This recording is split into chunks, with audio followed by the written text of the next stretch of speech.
एक ही परिवार है हमारा, तो नाराजगी कोई नहीं है। राजनीतिक हैं तो हो सकता है आपको राजनीतिक बात कहने से बचते हैं। भाजपा को हराने का सबसे अच्छा तरीका, अगर ये फार्मूला कामयाब होगा तो कि पूरे हिंदू समाज को जातियों में बांट दो, तो कहीं भी नहीं जीत पाएंगे। कोई एक जाति तो गांव का प्रधान भी नहीं बना सकती। अलग अलग जातियों की पंचायत करके अलग अलग जाति के कुछ लोग खड़े होकर कह देंगे, इससे जमीन पर कोई फर्क नहीं पड़ता। मेरे ऊपर कोई आरोप नहीं लगा। मेरे इस समाज ने 2 बार मुझे सांसद बनाया है। हम अपनी चुनावी यात्रा में उस मुजफ्फरनगर में आप पहुंचे हैं जो जाट लैंड के नाम से मशहूर है। बीजेपी ने यहां से केंद्रीय मंत्री संजीव बालियान को हैट्रिक लगाने के लिए उतारा है, जबकि उनका रास्ता रोकने के लिए समाजवादी पार्टी ने हरेंद्र सिंह मलिक को प्रजापति बसपा के कैंडिडेट मुकाबले को त्रिकोणीय बना रहे हैं। आपसे ही जानना चाहेंगे, चुनौती अपनों से है, विरोधियों से है? दोनों से। दोनों से है। ये जो बिरादरी की पंचायतें हो रही हैं, इस पे क्या कहेंगे? ये नया ट्रेंड है।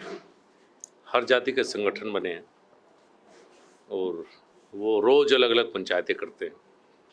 पता नहीं आम जनता ने तो अधिकार शायद दिया नहीं इनको कि निर्णय उनका ले सकें। अधिकार तो आम जनता के पास है।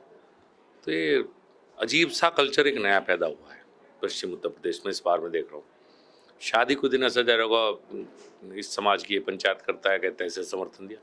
मेरा एक निवेदन है कि सब अपना समर्थन व्यक्तिगत दें। कोई व्यक्ति छोटा होता है, समाज बहुत बड़ा है। कोई भी व्यक्ति किसी समाज की पूरी जिम्मेदारी लेने की क्षमता में नहीं है। आम व्यक्ति मोदी जी को तीसरी बार देश का प्रधानमंत्री बनने देखना चाहता है। ना जाति का चुनाव है, देश के मुखिया का चुनाव है, मुखिया कौन बनना है। तो जाति का चुनाव तो है नहीं, तो पता नहीं ये ट्रेंड क्यों हो रहा है। अच्छा, ये पंचायतें एक तरफ रख दें, बिरादरी भी एक तरफ रख दे, तो अपनों से कैसे इतना टग ऑफ वार होने लगा? होता रहता है राजनीति में, ये तो चलता रहता है। कहीं पर ज्यादा हो जाता है, कहीं पर मतभेद होते रहते हैं, मतभेद सुलझते क्या रहते हैं। संगीत सोम जो कह रहे हैं उसमें कोई दम है जो आपके ऊपर आरोप लगा? वो जनता बता देगी, मैं बताऊंगा अपने मुंह से ठीक नहीं। आप जाइए, लोगों से पूछिए कि संजीव बालियान अपने क्षेत्र में कितना सक्रिय रहता है। शायद कोई किसी बात से नाराज हो सकता है मेरे से, लेकिन ये कोई नहीं कह सकता कि सांसद आया नहीं और सांसद पाया नहीं। ये सबके लिए देश में लागू हो सकता है, संजीव बालियान पे लागू नहीं होता। साल में 3-3, 4-4 बार गांव करता हूँ, सबसे मिलता हूँ, ये कोई नहीं कह सकता। बाकी तो सबके। और टिकैत बंधु क्यों आपसे नाराज रहते हैं? किसने कहा नाराज है? आप जब भी हम लोग उनसे मिलते हैं तो कुछ भी क्लियर नहीं बोलना चाहते। जब भी आपका नाम का जिक्र आता है तो कन्नी काट जाते हैं। देखो, राजनीतिक है। राजनीति में मेरे व्यक्तिगत रूप से बहुत अच्छे संबंध है। हमारे खाप चौधरी हैं, एक ही परिवार है हमारा, तो नाराजगी कोई नहीं है। राजनीतिक हैं तो हो सकता है आपको राजनीतिक बात कहने से बचते हो। पहला चुनाव आपने 4 लाख से जीता था, दूसरा चुनाव जो है 6,500 से। इस बार चुनौती और इसलिए बड़ी हुई है क्योंकि हरेंद्र सिंह मलिक हैं सामने, और ये जो पंचायतें हैं, ऐसा जो क्षेत्र में घूमने के बाद लगा कि चुनौती बढ़ी हुई है इस बार। पिछली बार बसपा भी उनके साथ थे, इस बार अलग है। राष्ट्रीय लोकदल उधर थी, राष्ट्रीय लोकदल मेरे साथ है। वहाँ सिर्फ सपा है, हम राष्ट्रीय लोकदल और भारतीय जनता पार्टी है। बसपा अलग लड़ रही है।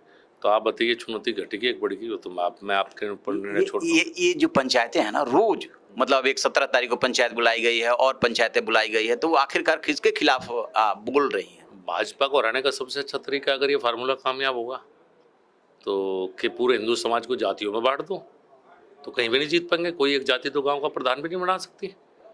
अगर इससे सचमुच ही कुछ हो जाए, आप समझिए खुद इस बात को, तो फिर सबसे आसान नहीं है। भाजपा को कहीं भी हरा दो, किसी भी सीट पर जाइए, अलग अलग जातियों की पंचायत करके अलग अलग जाति के कुछ लोग खड़े होकर कह देंगे, इनसे जमीन पर कोई फर्क नहीं पड़ता। आम व्यक्ति भारतीय जनता पार्टी के साथ है, मोदी जी के साथ है। इन पंचायतों से कोई फर्क नहीं पड़ेगा। जिस दिन वोटिंग होगा आप उस दिन देखना। अच्छा, राजपूत समाज पे सीधे आते हैं। गुजरात में जो कुछ हुआ उसका असर है, या संजीव बालियान ने जो कुछ उनके ऊपर आरोप लगा उसका असर? मेरे ऊपर कोई आरोप नहीं लगा। मेरे इस समाज ने 2 बार मुझे सांसद बनाया है। जहाँ मैं पैदा हुआ वहाँ डिवीज़न था, इनमें डिवीज़न नहीं है। बेहद सम्मान करता हूँ, खूब सार्वजनिक काम भी किए हैं। किसी व्यक्ति से मतभेद हो सकते हैं, मैं राजपूत समाज का सम्मान करता हूँ। ऐसा कोई नहीं कह सकता कि कोई ऐसी बात हुई है कभी। राजनाथ सिंह और सीएम योगी को क्यों मनाने के लिए आना पड़ा? क्यों विशेष रूप से अपील करनी पड़ी? कुछ तो जमीन पे होगा, तभी तो ऐसा हो रहा है। नहीं, मेरे यहाँ मुख्यमंत्री योगी जी आए थे, राजनाथ जी नहीं आए थे। तो वो भी तो मंच से अपील किया है, योगी जी ने भी मंच से अपील किया। योगी जी मेरे पिछले चुनाव में भी आए थे। ऐसा तो कुछ नहीं, मुख्यमंत्री हैं, चुनाव प्रचार में तो आएंगे। पिछली बार भी आए थे, पिछली बार तो ये बात थी, लेकिन पिछली बार भी आए थे योगी जी, तो 2019 में 2 सभाएं करके गए थे मेरे। संजीव बालियान अपना मुकाबला किससे मान? अभी तो कुछ पता ही नहीं। देखो वो कौन सा कितनी वोट लेके जाएगा, ऊँट किस करवट बैठेगा, ये बाद में पता लगेगा। लेकिन चुनाव तो मुझे पश्चिम में कहीं दिखाई नहीं देता। अच्छा, यदि आप हैट्रिक लगाने में कामयाब रहे तो कौन सा काम वो अधूरा रह गया जिसको पूरा करेंगे? 10 साल लग गए यहाँ के बिजली, सड़क और पानी के मुद्दे सुलझाने में। अब ये हो चुके हैं, अच्छी सड़कें हैं, बिजली है 24 घंटे शहर में, पानी हर गांव तक पहुंच चुका है। अब शिक्षा, स्वास्थ्य और रोजगार, इन 3 क्षेत्रों में काम करना, इनमें हम पीछे हैं। अभी मुजफ्फरनगर में यूनिवर्सिटी नहीं है, यहाँ पे कोई सरकारी मेडिकल कॉलेज नहीं है, और नई इंडस्ट्री आए जिससे युवाओं को मुजफ्फरनगर जनपद के युवाओं को यहीं पे रोजगार मिले। 3 प्राथमिकता अगले 5 साल के लिए मेरी है। चलिए, बहुत बहुत धन्यवाद। ये थे संजीव बालियान, जो मान रहे हैं कि अभी देखिए आगे आगे होता है क्या, चुनौती किसी से नहीं मानते।